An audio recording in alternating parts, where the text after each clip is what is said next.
Hello student, मैं फैजान महमूद आप सबका हमारे चैनल पे स्वागत करता हूं। स्टूडेंट, आज हम लोग जिस टॉपिक के बारे में बात करने वाले हैं वो फिजिक्स के इंटरफेरेंस टॉपिक की हम लोग बात करेंगे। ठीक है, फिजिक्स के इंटरफेरेंस टॉपिक का ये लाइट चैप्टर से जुड़ा हुआ एक टॉपिक है जो हमको लाइट के वेव नेचर के बारे में बताता है। ठीक है, लाइट के वेव नेचर के बारे में हमको एक्सप्लेन करता है।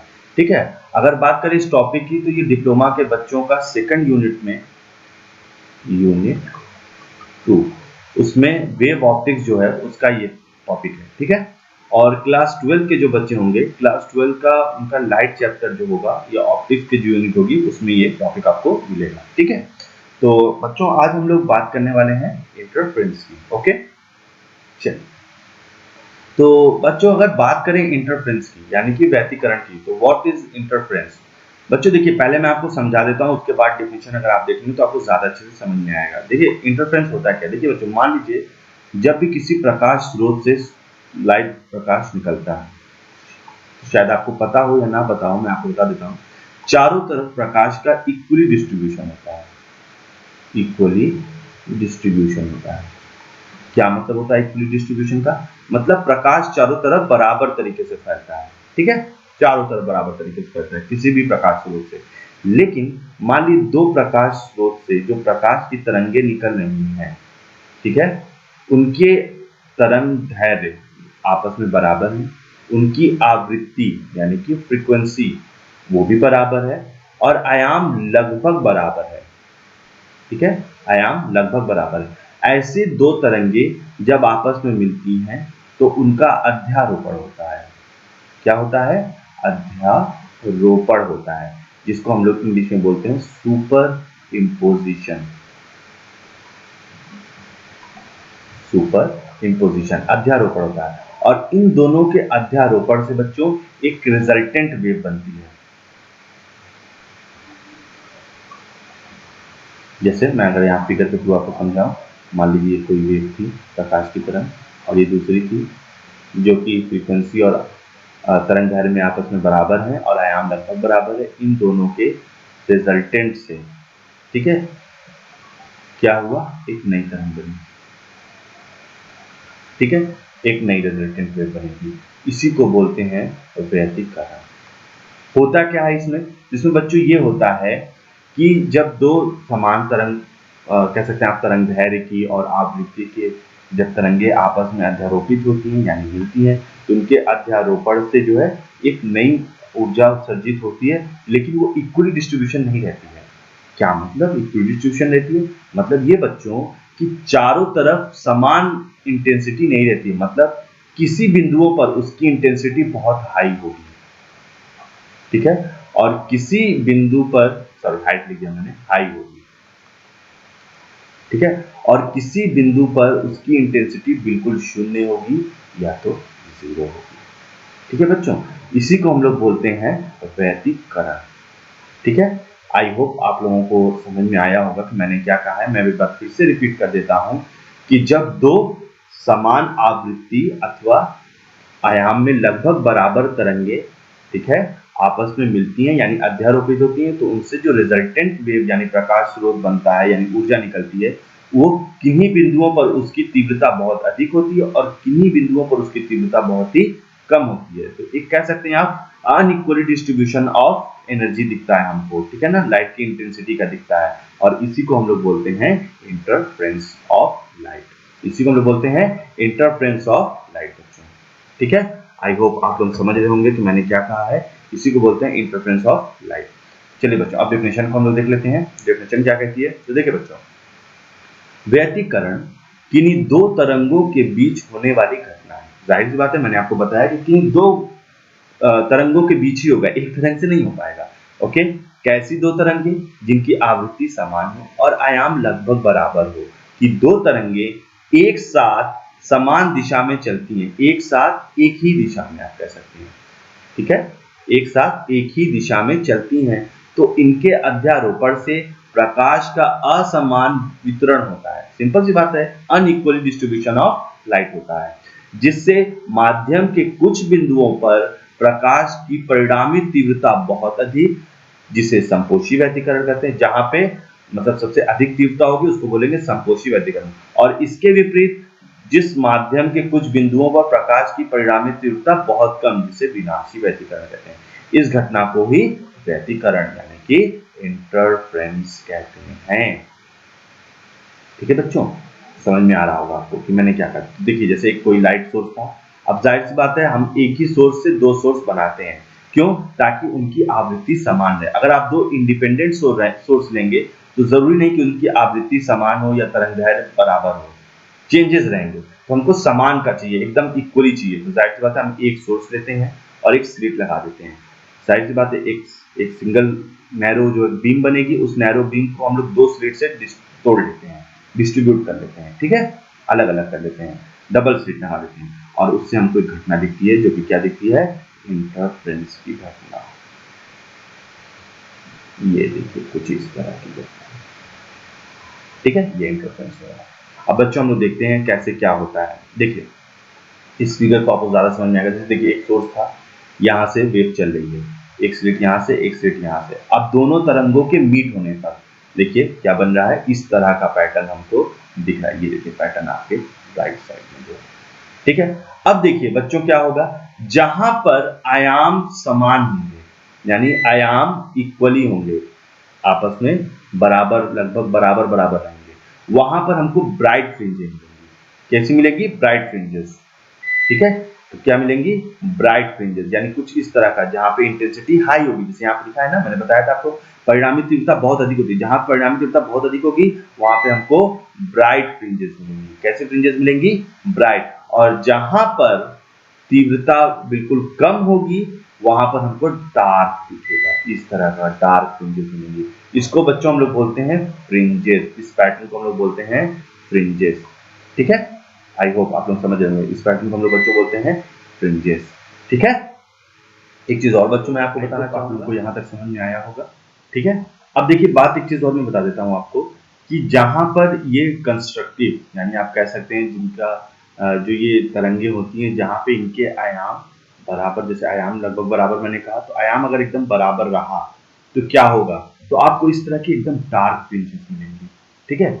इसको हिंदी में बात करें बच्चों तो इसको बोलते हैं पट्टियां, हिंदी में इसको बोलते हैं पट्टियां। बट मेरा ये पर्सनल ओपिनियन है एंड ऐसा मैं मानता हूं कि पट्टियों से ज्यादा कहीं अच्छा वर्ड है कि आप इसको जो है फ्रिंजेस कहें तो ज्यादा अच्छा होगा, ठीक है बच्चों।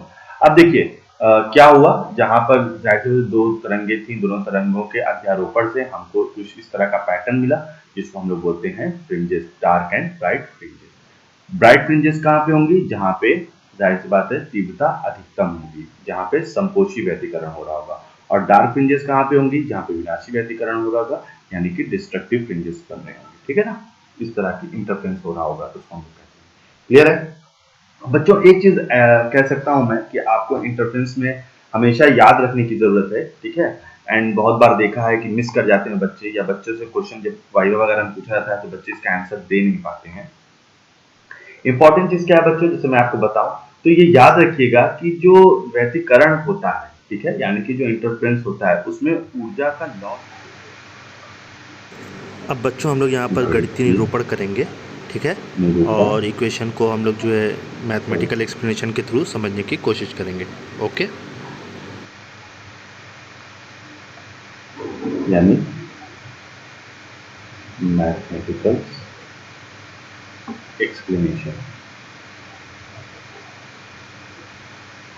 ठीक है ना। अब मैथमेटिकल इसके अंदर एक्सप्लेनेशन कर लेते हैं। तो चलिए सबसे पहले एक फिगर बना लेते हैं जो कि डेरिवेशन में जो है यूज होगा। इसको ओ मान लेते हैं, दो स्लिट रख लेते हैं, एक यहाँ पर, एक यहाँ पर, ये स्लिट S1 और ये स्लिट S2। यहाँ पर एक स्लिट रख देते हैं जो कि सोर्स के पास रहेगी, ये हमारा सोर्स हो गया।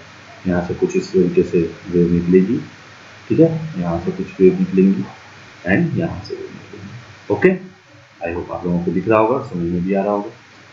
मान लीजिए यहाँ से जो वेव गई वो ये इस पॉइंट पे मिली, और यहाँ से जो वेव गई वो दोनों का मीटअप होता है इस पॉइंट पर, जिसको हम लोग मान लेते हैं P। ओके, इसको हम लोग बोल देंगे स्क्रीन, ये रेज हो गई, ठीक है, और ये हमारा सोर्स हो गया। चलिए अब बच्चों क्या करेंगे हम लोग, मान लेते हैं, माना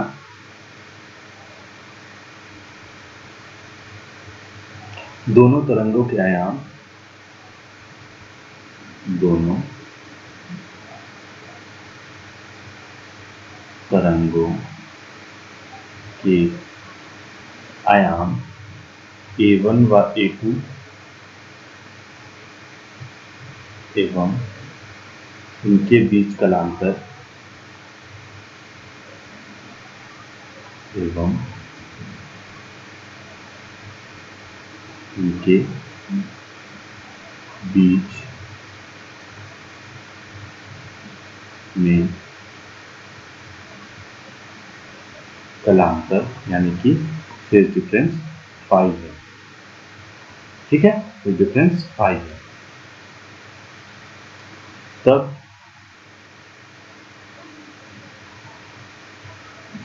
किसी समय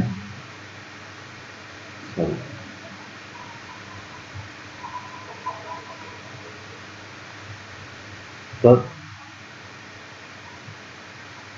किसी समय t पर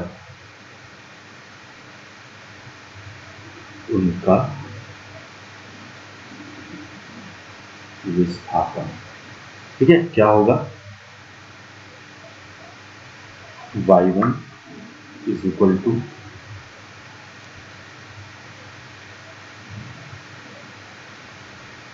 A1 साइन ओमेगा टी, इसको इक्वेशन नंबर 1 मान लीजिए, एंड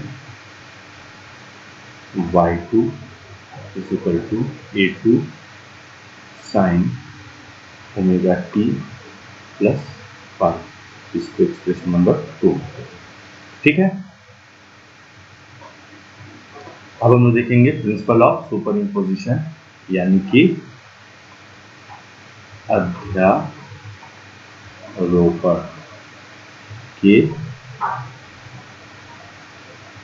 सिद्धांत से बिंदु P पर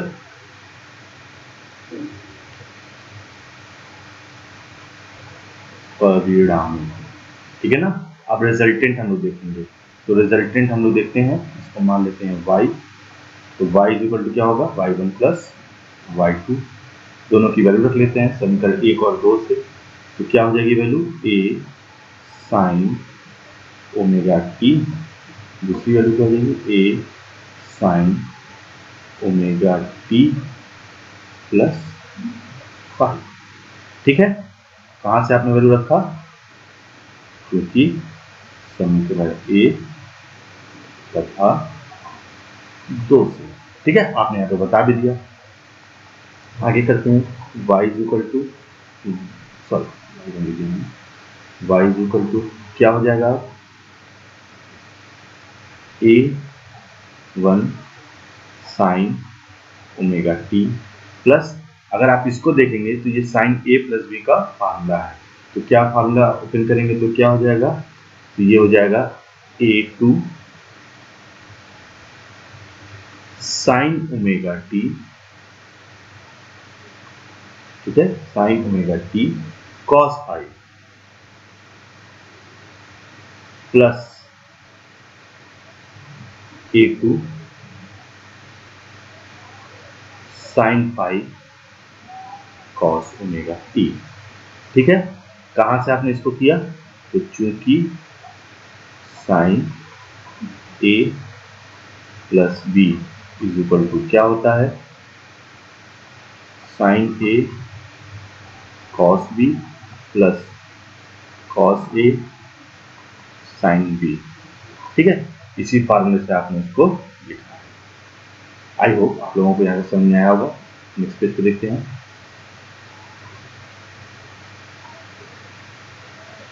अब अगर बच्चों अपने एक्सप्रेशन को हम लोग देखें, देखिए a साइन ओमेगा टी यहाँ पर भी है, ठीक है, और साइन ओमेगा टी यहाँ पर भी है, तो दोनों को क्या करना है, कॉमन कर लें।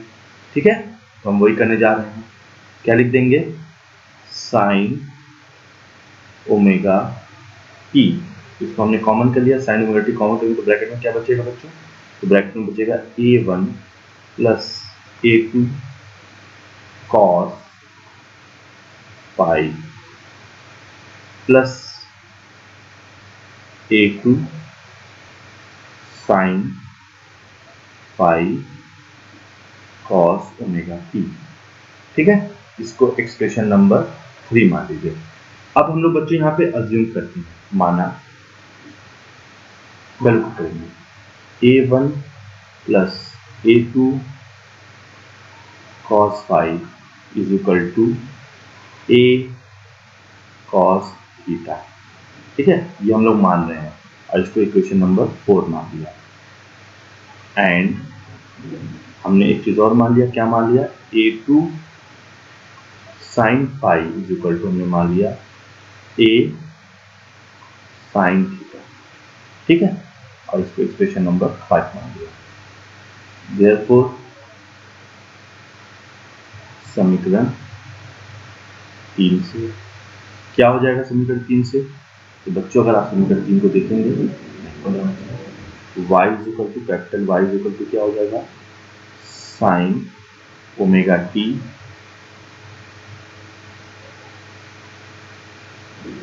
कॉस थीटा, और ये आगे लिखेगा। कोई दिक्कत, आगे कोई दिक्कत आप लोगों को नहीं होगी।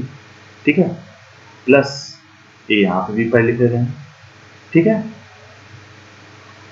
Sine theta into cos omega t, और अगर इसको भी आप देखेंगे तो बच्चों वही फार्मूला है, cos sine A plus B का फार्मूला, तो ये भी क्या हो जाएगा, therefore y is equal to A sine omega t plus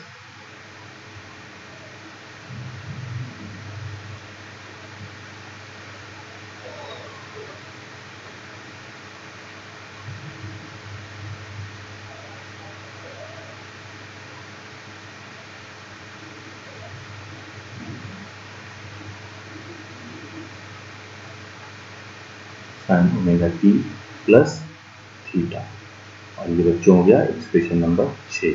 और अगर आप एक्सप्रेशन 6 को अच्छे से देखेंगे बच्चों, तो ये भी एक तरंग का समीकरण है।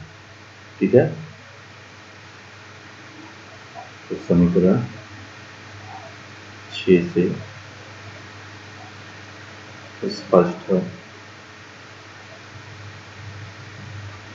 कि बिंदु P का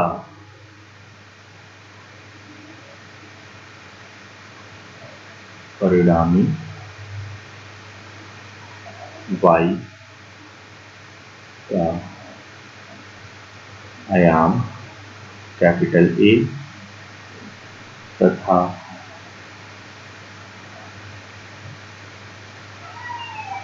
S1 स्लिट तथा S1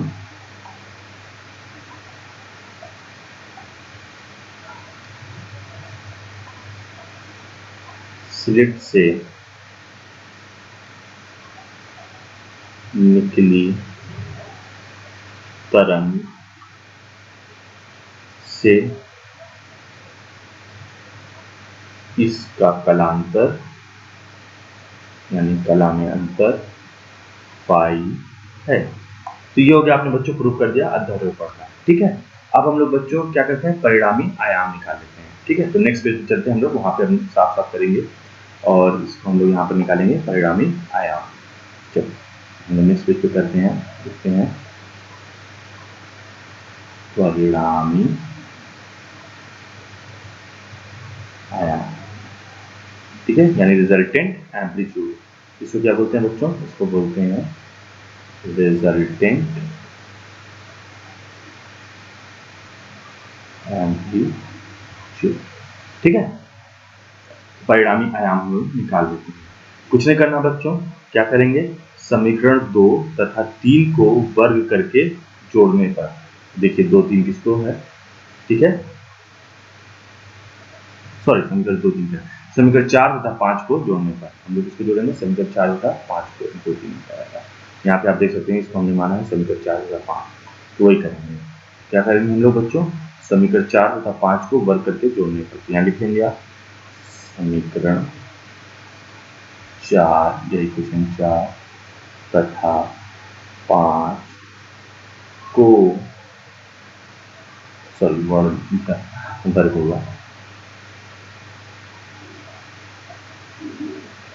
वर्ग करके जोड़ने पर क्या आएगा, वर्ग करके जोड़ने में बच्चों देखिए सिंपल सी बात है, A square A cos square theta A sine square theta दोनों को जोड़ दें हम, ठीक है। देखिए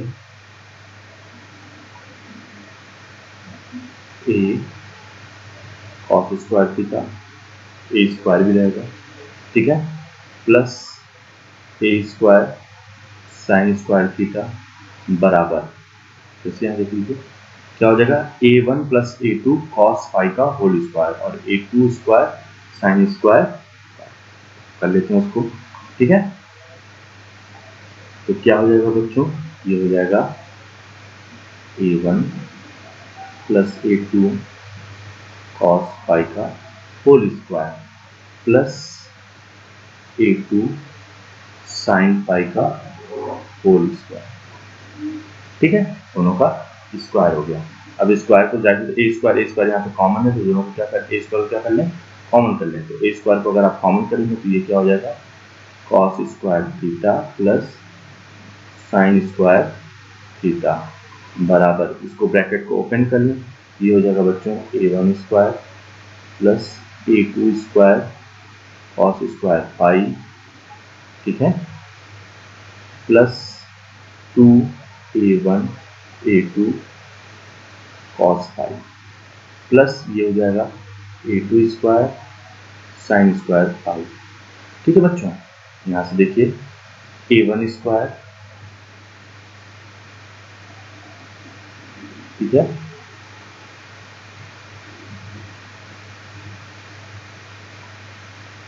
प्लस a2 स्क्वायर कॉमन कर लिए तो अंदर क्या बचेगा, ये cos square phi plus sine square phi, क्या कर लिया इसको और इसमें a2 कॉमन कर लिया and plus 2a1 a2 cos phi, ठीक है बच्चों।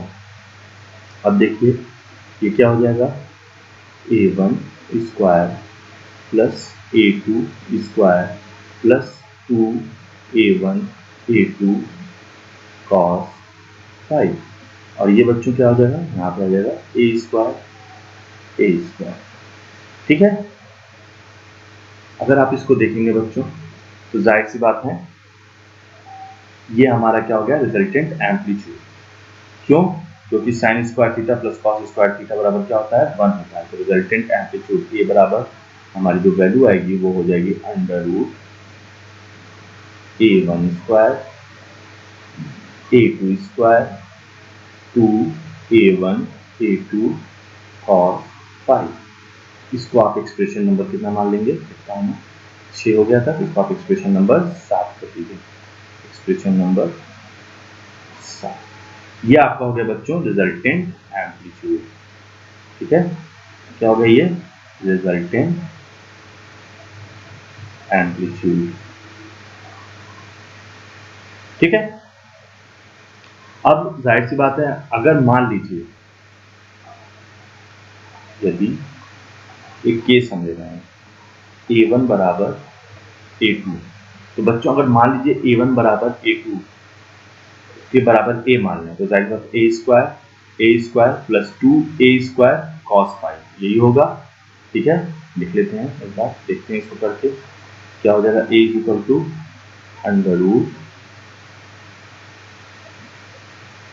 2a स्क्वायर, ठीक है, और plus 2a square cos phi is equal to, आप देख रहे होंगे 2a स्क्वायर दोनों में कॉमन है, तो क्या बचेगा रूट में बचेगा 2a स्क्वायर 1 प्लस cos पाई। ठीक है बच्चों, ये बचेगा। और इसको मान लीजिए आप इक्वेशन नंबर 7। तो ये क्या हो गया आपका, अगर दोनों बराबर आयाम हो तो फॉर्मूला उससे भी आप लिख सकते हैं। क्या हो जाएगा, 2a² 1 प्लस cos पाई। ये आपका एक्सप्रेशन नंबर 8 है, सॉरी, एक्सप्रेशन नंबर 8।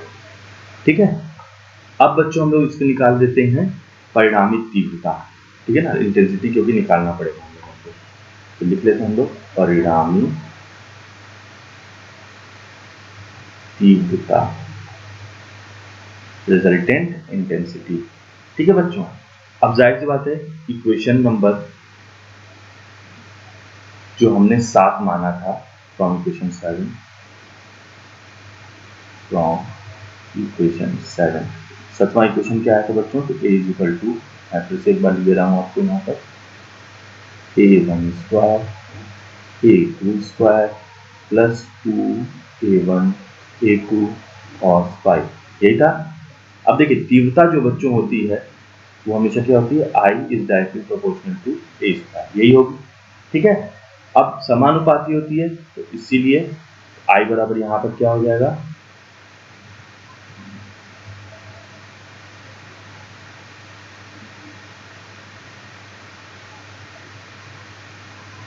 ठीक है। तो आप क्या लिख लेंगे यहाँ पर लिख देंगे चूंकि तीव्रता या इंटेंसिटी, जिसकी तरंग की तीव्रता आयाम के समानुपाती होती है।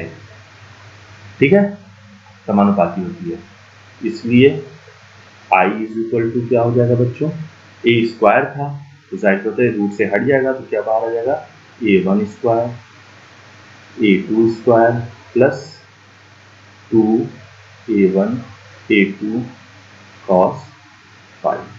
ठीक है बच्चों, इसको मान लीजिए एक्सप्रेशन नंबर 9। ये आपकी परिणामी तीव्रता हो गई। फिर वही केस लगाएंगे, यदि a1 बराबर a2 बराबर a, ठीक है, तब समीकरण 9 से क्या हो जाएगा बच्चों, देखिए a² और 2a² cos पाई, फिर वही चीज आएगी। इट मीन्स कि I is equal to 2a² 1 plus cos pi, यही आएगा बच्चों। अब देखिए बच्चों, जाहिर सी बात है cos 2a का फार्मूला आपने पढ़ा होगा। ठीक है, cos 2a के फार्मूले में 3 फार्मूले होते हैं, तो उसमें से एक फार्मूला होता है 2 cos a माइनस 1, शायद आपने अच्छे से इसको पढ़ा होगा। ठीक है, तो इसी फार्मूले को हम यहाँ पे यूज करेंगे। तो यहाँ पे 2a की जगह पाई है तो उसको हम लोग पाई/2 हो जाएगा, तो हम लोग उसी हिसाब से इसको सॉल्व करेंगे। क्या हो जाएगा ये 2a², ठीक है, कहाँ से ले रहे हैं ये मैंने आपको बता दिया। अगर मान लीजिए 2 नहीं रहता है, मान लीजिए cos a लिखा हुआ है तो इसको इस तरीके से लिख सकते हैं 2 cos a/2 माइनस 1, यानी कि एंगल आधा हो जाता है। ठीक है, वही चीज मैं यहाँ पे यूज कर रहा हूँ 1 प्लस 2, ठीक है, cos² π/2 minus 1 plus 1 cancel out हो जाएगा। ठीक है बच्चों, ये कितना हो जाएगा 4a² cos² π/2, इसके इज इक्वल टू I। ये बच्चों हो आपकी परिणामी तीव्रता तब जब आयाम दोनों तरंगों के क्या हो, बराबर। समीकरण नंबर 10। यहाँ पे आप चाहें तो लिख सकते हैं जब दोनों तरंगों के आयाम बराबर हो तब परिणामी तीव्रता। ठीक है बच्चों, तो ये हो गया, आपने परिणामी तीव्रता निकाल दी, परिणामी आयाम निकाल दिया। ठीक है बच्चों, ये चीज था। अब हम लोग देखेंगे कि जो हमारी संपोषी यानी कंस्ट्रक्टिव इंटरफेरेंस होता है और जो डिस्ट्रक्टिव इंटरफेरेंस होता है उसके लिए कलांतर, मतलब उसके लिए पथांतर क्या है। पथांतर का मतलब जिसको बोलते हैं पाथ डिफरेंस। ठीक है, दोनों का पाथ डिफरेंस हम लोग निकाल कर देखेंगे। ठीक है बच्चों, क्योंकि पाथ डिफरेंस आप निकालेंगे तो आपको एक आइडिया होगा। ठीक है, इजी पड़ता है थोड़ा सा। ओके, एंड एक चीज और, हाँ देखिए मैं एक चीज और यहाँ पे करा दे रहा हूँ। आपने परिणामी तीव्रता निकाल दी, अब अधिकतम और न्यूनतम तीव्रता भी हम लोग यहाँ पर निकाल लेते हैं, क्योंकि अच्छा पड़ेगा। एक्सप्रेशन मान ली पूछिए तो आप लोग कर सकते हैं। तो हम लोग यहाँ पे लिख लेते हैं मैक्सिमम इंटेंसिटी, मैक्सिमम इंटेंसिटी, जिसको हिंदी में बोले तो अधिकतम तीव्रता। ठीक है, तो वो कैसे निकलेगा? तो सिंपल सी बात है, जो आपका समीकरण नंबर 9 था वहां से, ठीक है, समीकरण नंबर 9 से दिखा देता हूं एक बार। समीकरण नंबर 9 क्या था, यहां से समीकरण नंबर 9 से इसकी बात हो रही है, इसको यूज करेंगे। चलिए समीकरण नंबर 9 को यूज करते हैं। तो समीकरण नंबर 9 क्या था, एक बार लिख देते हैं आपके लिए ताकि भी आइडिया रहे आप लोगों को। I1 square, A1 square, A2 square, 2A1 A2 cos five, यही था। ठीक है, अब इससे निकालेंगे। अब देखिए अधिकतम तीव्रता के लिए लिखेंगे हम लोग अधिकतम तीव्रता के लिए, अधिकतम तीव्रता के लिए क्या होता है, शर्त होती है। तो अधिकतम तीव्रता को हम लोग किससे रिप्रेजेंट करेंगे, आई मैक्स से। ठीक है, तो अधिकतम तीव्रता आई मैक्स के लिए क्या शर्त होगी, तो शर्त यही होगी बच्चों की आई मैक्स के लिए हमेशा कॉस की वैल्यू क्या होनी चाहिए, प्लस या -1। ठीक है, प्लस -1। तो माइनस में ना लें आप, ज़्यादा अच्छा रहेगा। मैं भी यही कोशिश करता हूँ। चलिए मैं माइनस को छोड़ देता हूँ एंड +1 आप लें, ज़्यादा अच्छा रहेगा। ठीक है, तो I max is equal to cos की वैल्यू क्या होगी, 1 होनी चाहिए। तो क्या हो जाएगा, जाहिर सी बात है ये हो जाएगा बच्चों A1 square, A2 square, 2A1 A2। और अगर आप देखेंगे तो ये क्या फार्मूला बन गया इसका, A1 + A2 के होल स्क्वायर। ठीक है, ये हो गया अधिकतम तीव्रता। अब हम लोग ये पहला केस हो गया, केस ए। अब हम लोग केस बी की बात कर लेते हैं, न्यूनतम तीव्रता के लिए। न्यूनतम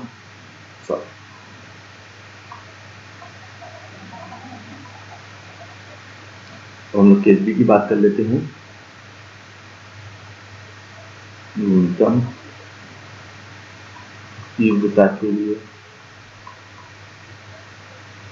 तो न्यूनतम तीव्रता के लिए जाहिर सी बात है cos फाई की वैल्यू हमेशा क्या होगी बच्चों, -1। ठीक है, +1 है अधिकतम के लिए और -1 मिनिमम के लिए। तो आई मिन की वैल्यू क्या हो जाएगी, A1 square A2 square -2A1 A2। और ये फॉर्मूला बच्चों बन जाएगा A1 - A2 का होल स्क्वायर। ठीक है, ये मीन हो गई। इसको अगर एक्सप्रेशन नंबर ए मान लें, इसको अगर एक्सप्रेशन नंबर बी मान लें, तो जाहिर सी बात है expression a divided by expression b, a को बी से डिवाइड देने पर, तो I max divided by I mean is equal to क्या हो जाएगा बच्चों, A1 + A2 का whole square and divided by A1 - A2 का होल स्क्वायर। ठीक है, ये बच्चों फार्मूला है, बहुत इंपॉर्टेंट फार्मूला है, या इसको आप चाहें तो ऐसे लिख सकते हैं, A1 + A2 divided by A1 - A2 का स्क्वायर। ठीक है, ऐसे लिख सकते हैं। ये बहुत इंपॉर्टेंट फार्मूला बच्चों, इसको मैक्सिमम न्यूमेरिकल्स आते हैं एग्जाम के पॉइंट ऑफ व्यू से। ठीक है, एंड बहुत बड़े बड़े एग्जामिनेशन में इस पे क्वेश्चन आए हुए हैं तीव्रता के लिए, तो आप इसको याद रखें, न्यूमेरिकल सॉल्व करने में काफ़ी इजी होगा। और इसको क्वेश्चन नंबर 11। ठीक है बच्चों, तो ये हो गया आपके इंटरफेरेंस के, हमने तीव्रता, परिणामी तीव्रता देख ली, हमने जो है कह सकते हैं आप न्यूनतम और अधिकतम तीव्रता भी देख ली, परिणामी आयाम भी देख लिया। ठीक है, अब बच्चों हम लोग यहाँ पर निकालेंगे संपोषी तथा विनाशी व्यतिकरण का विनाशी व्यतिकरण के लिए पथांतर। ठीक है, तो हम लोग हेडिंग डाल लेते हैं केस ए, फिर से संपोषी व्यतिकरण। संपोषी व्यतिकरण को इंग्लिश में क्या बोलते हैं? कंस्ट्रक्टिव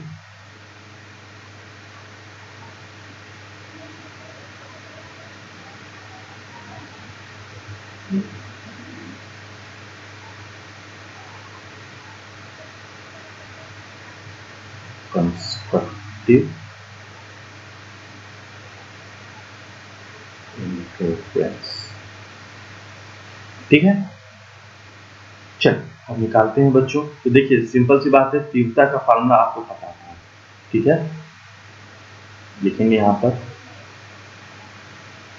हम जानते हैं, क्या जानते हैं आप? I इज इक्वल टू परिणामी तीव्रता I is equal to A1 square A2 square plus 2 A1 A2 cos phi. ठीक है, ये आप अच्छे से जानते हैं। ठीक है, अब हम लोग यहाँ पे मान लेंगे यदि दोनों तरंगों की, यानी जो दो तरंगे हैं, तीव्रताएं अलग अलग मान लेगा। यदि दोनों तरंगों की तीव्रताएं क्रमशः I1 व I2 हों, तो तब क्या हो जाएगा बच्चों? तो जाहिर सी बात है, अगर आप देखेंगे, इसलिए I1 directly proportional to A1 square. ठीक है, और I2 is directly proportional to A2 square. ठीक है बच्चों, तो जाहिर सी बात है, इसलिए इस समीकरण से क्या बन जाएगा? जो ये बस समीकरण था, इससे क्या हो जाएगा? I परिणामी तीव्रता I is equal to I1 plus I2 plus 2 root में I1 I2 cos फाई। ये हो जाएगी बच्चों तीव्रता। ठीक है, अब संपोषी व्यतिकरण के लिए परिणामी तीव्रता क्या होनी चाहिए? अधिकतम होनी चाहिए। तो यहां पे लिखेंगे चूंकि कंस्ट्रक्टिव इंटरफेरेंस के लिए, यानी संपोषी व्यतिकरण के लिए cos फाई की वैल्यू क्या होनी चाहिए? अधिकतम होनी चाहिए, यानी +1 होनी चाहिए। तो cos फाई +1 किस पे होता है बच्चों? तो आपको पता होना चाहिए cos फाई +1 किस पे होगा? जब फाई की वैल्यू क्या हो? या तो 0 हो, या तो 2 पाई हो, या तो 4 पाई हो, या तो up to dot dot dot कितना हो? 2n पाई। कितना हो? 2n पाई। तो जरूर आएगा जहां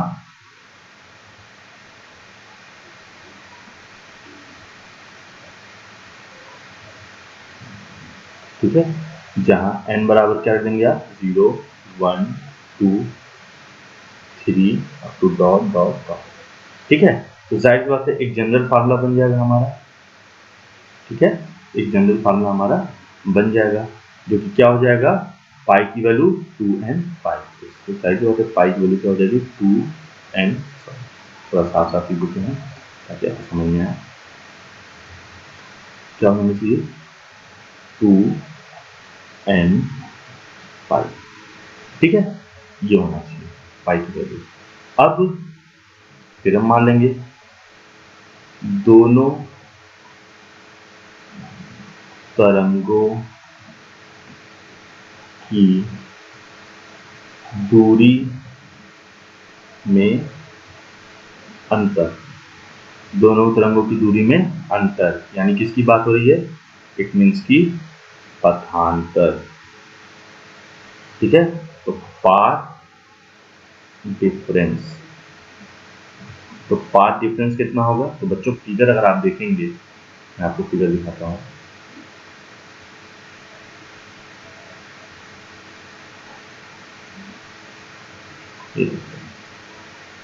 फिगर अगर आप देखेंगे तो क्या होना चाहिए? S2P माइनस S1P, यही डिफरेंस होगा। ठीक है, यानी यहां से ये डिफरेंस आ रहा होगा, क्या करें, बड़े वाले में से छोटे वाले को घटा दें, S2P माइनस S1P, तो ये हमारा क्या हो जाएगा? पाथ डिफरेंस हो जाएगा। ठीक है बच्चों, तो उसी को हम लिख लेते हैं यहाँ पर। पाथ डिफरेंस क्या हो जाएगा? S2P minus S1P। ठीक है, और ये किसके बराबर होगा? डेल्टा एक्स के, यानी कि पाथ डिफरेंस के। ठीक है, अब पाथ डिफरेंस के वी नो दैट, आप जानते हैं क्या? पाथ डिफरेंस तथा फेज डिफरेंस में रिलेशन क्या होता है? Phi is equal to 2 pi by lambda delta x, ये आपको पता होगा। और फाई की वैल्यू अभी आपने निकाली है, कितना? 2n पाई। तो जाहिर सी बात है इसको हम लोग क्या लिख सकते हैं, इसलिए delta x is equal to क्या हो जाएगा बच्चों? Delta x is equal to pi lambda by 2 pi into pi, और पाई की वैल्यू क्या हो जाएगी? लैम्डा 2 पाई एन, पाई 2 पाई से 2 पाई कैंसिल आउट हो गया, क्या बचा बच्चों? N lambda. तो पाथ डिफरेंस कितना आ गया बच्चों? Delta x is equal to n lambda, ये आ गया बच्चों पाथ डिफरेंस। ठीक है, जहां n बराबर 0, 1, 2 अप टू डॉट डॉट आप रख सकते हैं। ठीक है, और आप क्या कर सकते हैं, यही संपोषी व्यतिकरण के लिए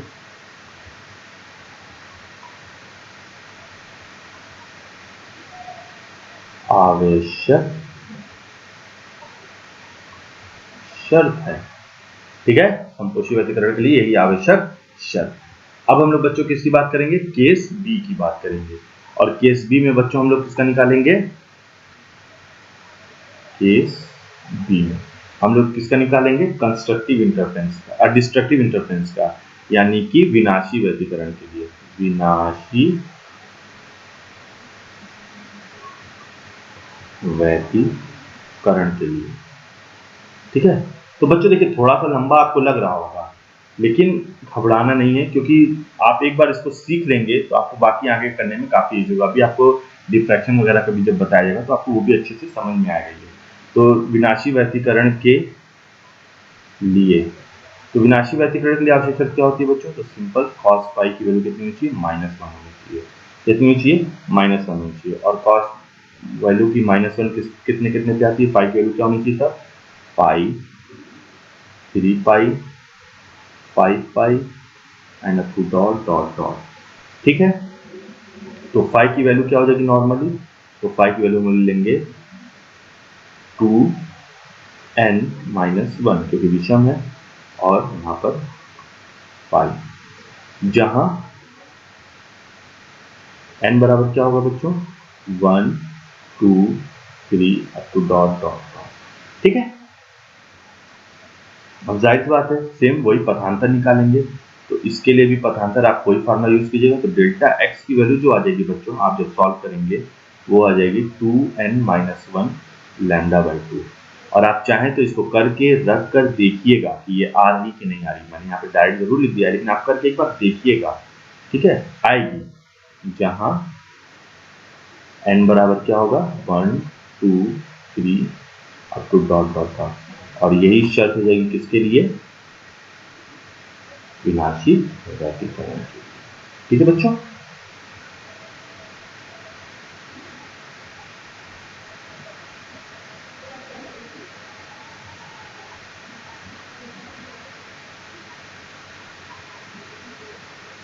तो यही, सॉरी,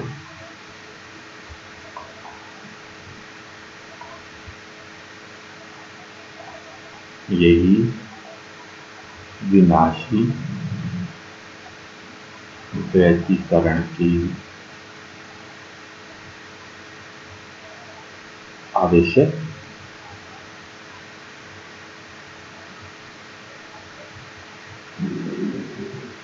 शर्त है।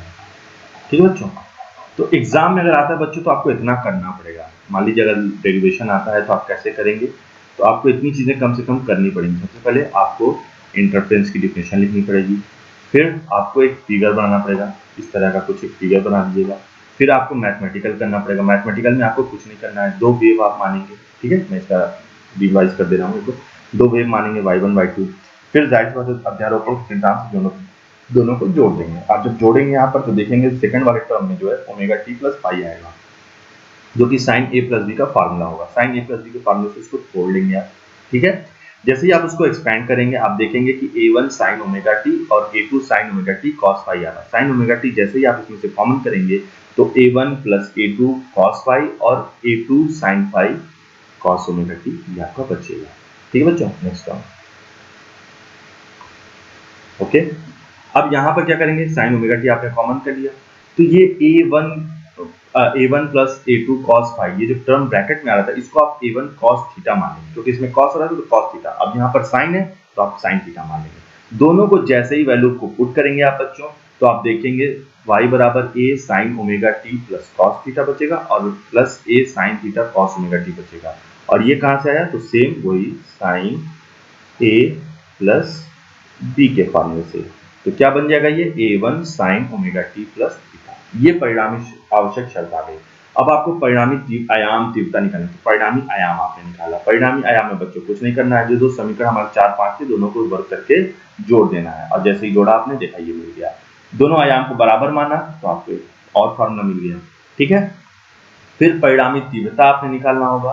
ठीक है, परिणामी तीव्रता निकालने के लिए बच्चों कोई बहुत ज्यादा काम नहीं है, जो आपने समीकरण नंबर 9 था उसी को यूज किया, और चूंकि आवृत्ति जो है वो तीव्रता जो होती है वो आयाम के वर्ग के अनुक्रमानुपाती होती है, समानुपाती होती है, तो उसको आपने बराबर कर लिया और ये समीकरण नंबर 9 हो गया। अब समीकरण नंबर 9 में भी बच्चों आप जो दोनों तरंगों के आयाम थे a1 व a2 दोनों को a मान लेंगे। जैसे ही वैल्यू पुट करेंगे वैसे ये फार्मूला आपको मिल जाएगा 2a square 1 plus cos phi. आप चाहें तो इसको यहाँ पर भी छोड़ सकते हैं, कोई इशू नहीं है, बट एक जनरलाइज करने के लिए, एक्सपैंड करने के लिए हमने क्या किया, मान लिया cos a बराबर 2 cos स्क्वायर a बाई 2 होता है, -1 होता है, तो इस फॉर्मूले को हमने यहाँ पे यूटिलाइज कर दिया। ठीक है बच्चों, अब देखिए मैक्सिमम इंटेंसिटी हमने निकाल दिया और मिनिमम इंटेंसिटी निकाल दिया, तो दो चीजें निकाला, इसको हम केस ए कर दे रहा है। ठीक है, तो मैक्सिमम इंटेंसिटी यहाँ पे निकाला और यहाँ पर हमने न्यूनतम तीव्रता निकाल दिया, मिनिमम इंटेंसिटी निकाल दिया। लिख दे रहा हूँ यहाँ पर मिनिमम इंटेंसिटी, ये हमने निकाल दिया और दोनों को फिर डिवाइड दे दिया, तो आई मैक्स अपॉन आई मिन का अनुपात आ गया, मैक्सिमम और मिनिमम इंटेंसिटी का अनुपात आ गया। एग्जाम में पूछा जा सकता है। फिर समपोषी व्यतिकरण के लिए आवश्यक शर्त हमने निकाल दिया और विनाशी व्यतिकरण के लिए आवश्यक शर्त निकाल दिया, और यहाँ पर करके हमारा बच्चों यहीं पर कह सकते हैं आप कि हमारा काम पूरा हो जाता है। मतलब इससे ज्यादा अब हमको आगे कुछ नहीं करना है, एग्जाम में आएगा तो यही करना है।